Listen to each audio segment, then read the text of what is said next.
The clock ticked past midnight. Another Tuesday fading into Wednesday. 18-year-old Jake yawned, rubbing his tired eyes. He was exhausted but needed the money. Delivering pizzas wasn't glamorous, but it paid the bills. Tonight, the air felt different, heavy with an unseen moisture. The streetlights seemed dimmer, casting long, eerie shadows. Jake grabbed the next order, a chill crawling down his spine. He checked the address again. 13 Elm Street, an old Victorian house at the edge of town. Jake had never delivered there before. He started his car, the engine groaning in protest. The radio crackled with static. He turned it off, suddenly feeling very alone. The night seemed to press in around him. Elm Street was shrouded in an unnatural fog. It rolled in thick and fast, obscuring the streetlights. Jake parked a distance away from the house. Unease prickled at the back of his neck.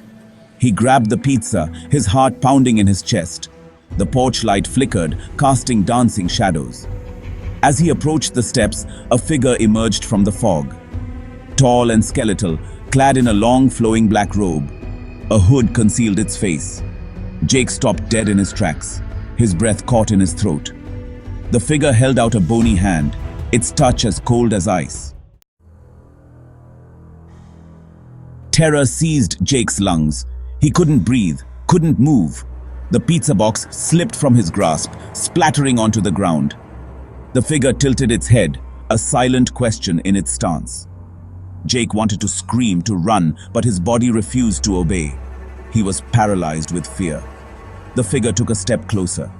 The smell of damp earth and something else, something ancient and cold, wafted towards him. Jake squeezed his eyes shut, bracing himself for the unknown. Time seemed to stretch, each second an eternity. When nothing happened, Jake dared to open his eyes.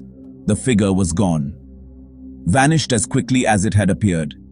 He stumbled back, his heart threatening to burst out of his chest. His hand shook as he fumbled for his phone. He had to call someone, anyone. His fingers finally connected with the 911 button. He stammered out his location, his voice high-pitched and breathless. The operator's calm voice did little to ease his racing heart. Every shadow seemed to writhe. Every rustle of leaves sent shivers down his spine. The wail of approaching sirens broke through the fog. Relief washed over Jake, bringing with it a wave of exhaustion. He collapsed onto the porch steps, his legs giving way beneath him. The flashing red and blue lights painted the fog in an eerie glow. Two officers approached cautiously, their hands resting on their holsters. Jake recounted his story, his voice trembling as he spoke. The officers exchanged skeptical glances but listened patiently. They scoured the area, their flashlights cutting through the fog.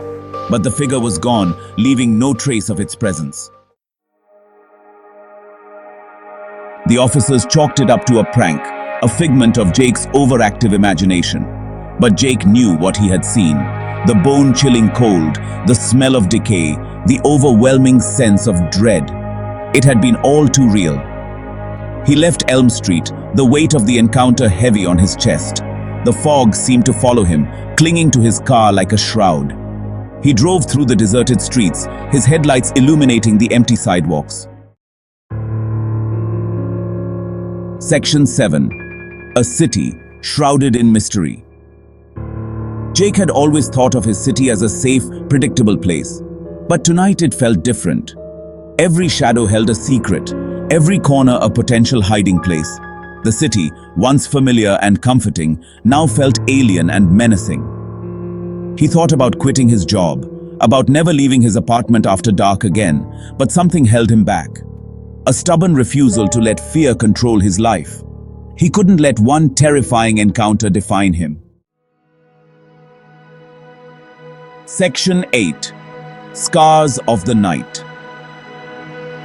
The next few days were a blur. Jake couldn't shake the image of the figure from his mind. He saw it in every reflection, heard its silent approach in every creak of his apartment. Sleep offered no escape, his nights plagued by nightmares. He told no one about what he had seen. Who would believe him? He was just a pizza delivery boy, a nobody.